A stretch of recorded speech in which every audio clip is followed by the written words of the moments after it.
Hey, 1851, Nick Powills here, back again. This week I've got 4 key things to talk to you about. One is the adjustment we're making with the publication. What you've noticed, if you look at the cover or the issues, you'll look up and you'll see that B-Qual is front and center for the first half of this month. We decided that we're going to split the month into 2 topics because you guys have high demand for quick changing content. So we're adjusting our model, so there'll be 2 issues every single month, one on the 1st, one on the 15th. First one is B-Qual, which actually fits into our restaurant finance issue.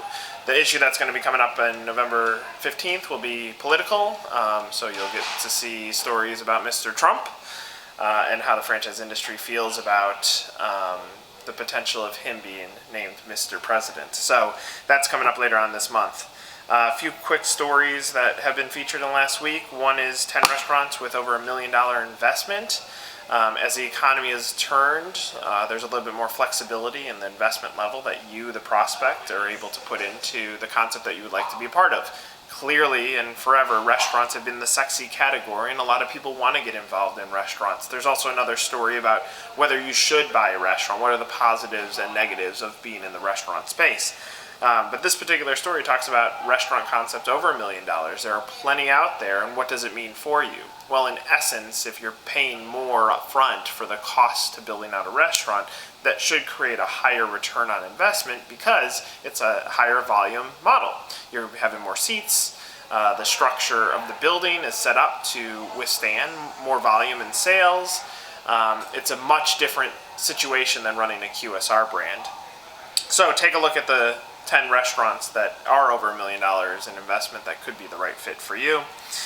We also have a story coming up, and I believe this runs next week, on what's next in craft. Craft has really taken off as it relates back to the fast casual pizza movement. It was somewhat there with frozen yogurt in that the customer could actually go in and craft whatever concoction they wanted to create.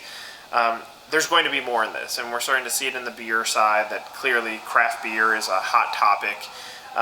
And that will probably relate back into franchising. There will be more themes around craft, whether that could be craft burgers, which we're already starting to see that with some of the better burger brands. Could that be craft chicken wings that already exist? Could that be craft breakfast, which brands like Toast are cornering that marketplace? Craft seems a little bit less chainy, and maybe that's why us as consumers seem more into the concept of craft than perhaps the typical chain menu. So when a Denny's, for argument's sake, adds champagne in their Times Square unit, that feels more craft to us. It feels unique. It's creating a special experience at that singular location. So anyway, this is going to continue to be a hot topic, and we are seeing that franchise prospects are enamored with the concept of craft. That's potentially why the fast casual pizza movement has worked so well, is because many operators see this fancy shiny thing over here and they're like, okay, that seems different, it seems new, it's craft, let's go ahead and give it a try.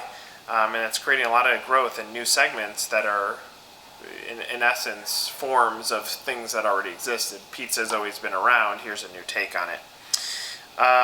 Talked about this being the B-Qual issue. I think it's a phenomenal tool. It's worth checking out in franchising, franchise development, CEOs, especially on the franchisor side. We're always looking for that silver bullet.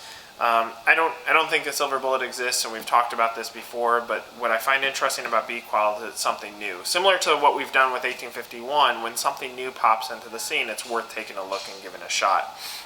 I was at a client yesterday, Salad Works out of Philadelphia, and we were discussing the value of doing a lot of little things. I feel like this is the movement of where franchise sales and development and growth are going to come from, is doing a lot of the little things. And I think B-Qual could be one of those pieces that should be integrated into whatever model you're putting in place. So they're the cover issue this month, and again, you can click on that at the top. And lastly, it's gotten a lot of buzz, and I appreciate it, but I wrote a column last week about me quitting as founder of my company, and some of you actually thought I was quitting the company, period. The point of the column was to say this, that and this could relate back to any founder of a brand that exists out there, that sometimes there's a lot of emotion that comes alongside being a founder of a brand, that a lot of our decisions are made on an emotional foundation. Yet all of us desire creating these great businesses.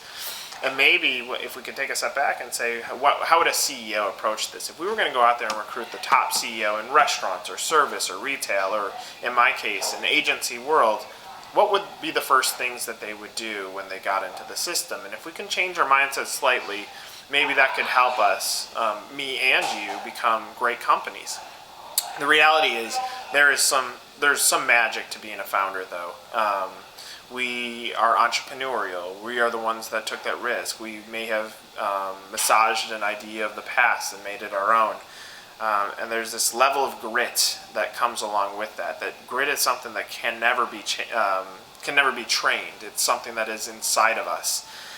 So as I wrote the column, yes, I'm saying I need to resign as a founder and focus on being a CEO, but you can't forget that key ingredient of being gritty. I think that's going to be critical. Even if you, as a franchisee, are thinking about how do I scale my business, not forgetting that piece of grit that made you successful in the first place is going to be vital to your success in whatever you do.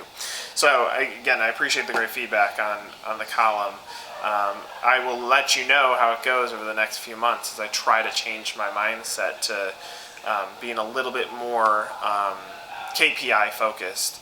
And we'll see how that goes. So lots of great things. Again, the shift with 1851 is that we're going to have 2 issues a month. So you're going to see the political issue next, and this is the restaurant finance issue. Hopefully you're getting something out of our magazine, and hopefully you're getting something out of watching the weekly Sizzle. We'll talk to you next week. See ya.